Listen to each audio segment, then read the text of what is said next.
Hello বন্ধুরা, আপনারা কেমন আছেন? আশা করি ভালো আছেন। প্রতিদিনের মতো আজও কিছু উপকারের কথা আপনাদের জানাতে হাজির হয়েছি। আজকে আপনাদের জানাবো কোন কোন ফল খেলে ফুসফুস ভালো থাকে। ১. আপেল। সুস্বাদু এই ফলে রয়েছে পর্যাপ্ত ভিটামিন, খনিজ, ফ্ল্যাভোনয়েডস থেকে শুরু করে অ্যান্টিঅক্সিডেন্টও।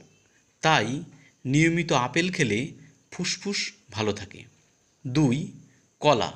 ফুসফুসের জন্য একটি উপাদান হল পটাশিয়াম, যা নিয়মিত শরীরে পৌঁছালে গুরুতর ফুসফুসের সমাধান সম্ভব। ৩. পেয়ারা।